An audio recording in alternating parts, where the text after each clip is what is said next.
Every smartphone today feels exactly the same. A big touch screen, a few cameras on the back, maybe a faster processor, maybe a brighter display. But at the end of the day, they all do the same thing. Then I came across this, the Unihertz Titan 2. It does remind me of the BlackBerry Passport, a square display, a physical keyboard, and a design that's completely different from every other smartphone on the market. At first, it didn't seem so appealing. Since phones nowadays come with OLED screens and 120Hz displays, it just looked like a cool gadget for BlackBerry fans. But after using it for the past week, I started enjoying using the phone more. Not because it's powerful than my iPhone, and not because it has better camera, but because it completely changed the way I interact with my phone. So today, let's find out if the Unihertz Titan 2 is worth buying in 2026. Just how it feels to use though, no technical details. Let's talk about design. The first thing you notice is just how different this phone is. In a world where every phone is a flat slab of glass, the Titan 2, it's built like a tank. It's thick, it's heavy, and honestly, I kind of like it. It feels solid in the hand, almost like a premium business tool. Or of course, that also means it's not disappearing into your pocket like a Galaxy or an iPhone. You definitely notice you're carrying it, but that's part of its personality. And on the street, people actually stop to ask, what phone is this? That's something that hasn't happened in years. Let's talk about display. Instead of the usual tall screen we're used to, the Titan 2 uses a square display. And yes, it's kind of weird for about the first day. After that, your brain just adapts. Emails feel natural, reading articles feel just great. Discord, Reddit, Google Docs, everything that involves reading actually benefits from the extra vertical space. Videos obviously have black bars. Instagram Reels don't fill the screen. TikTok looks a little bit awkward, but that's because this phone isn't designed around endless scrolling. It's designed around getting things done. Now, let's talk about the reason anyone buys this phone. It's the keyboard. And honestly, this is what surprised me the most. At first, I was slower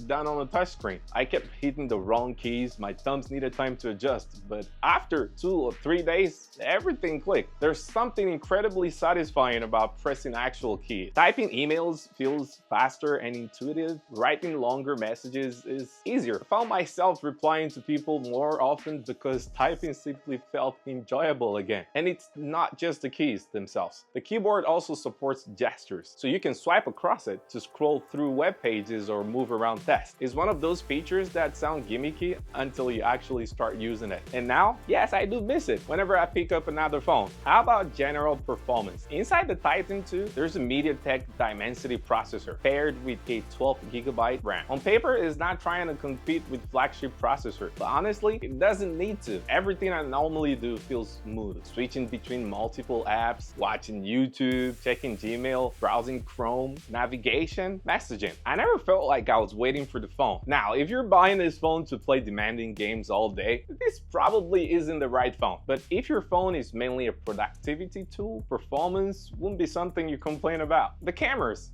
they're good. Not amazing, not terrible, just good. Photos taken during the day have plenty of detail. Colors look nice. Social media photos are perfectly usable. At night, like most mid-range phones, quality starts to drop. If photography is your #1 priority, then there are definitely better options out there. But I don't think anyone is buying a Titan 2 because of its cameras. You're buying it because everything else. Battery life has also been good. Even with fairly heavy use, emails, YouTube, music, social media, I comfortably made it run an entire day. If you're a lighter user, getting close to 2 days isn't unrealistic. Charging isn't the fastest on the market, but it's quick enough that I never felt frustrated. Now let's talk about the downsides. Well, just for me though, it's my own opinion. Yours may vary. Because no phone is perfect. First, it's heavy, pretty obvious. If you're used to thin flagship phones, this feels like carrying 2 phones stacked together. And some apps simply weren't designed for a square display. Most work perfectly fine, but every now and then you find an app where the layout feels a little awkward. This phone definitely isn't for people who spend hours watching Netflix or TikTok. The display's shape just isn't optimized for entertainment. It's built for productivity first. So who is this phone actually for? If all you do is watch videos, play games, and scroll social media, I'd honestly tell you to buy something else. But if your day is filled with emails, messages, documents, taking notes, or simply communicating with people, this phone makes those tasks genuinely enjoyable again. So when I picked up this phone, I expected it to be a fun little nostalgia device because I love BlackBerry phones, something I'll use for a couple of days before going back to my regular phone. Instead, it reminded me that the physical keyboard changes the experience in ways I didn't expect. It slows you down, don't get me wrong, just enough to be more intentional without making you feel less productive. Is it perfect? Of course not. Is it for everyone?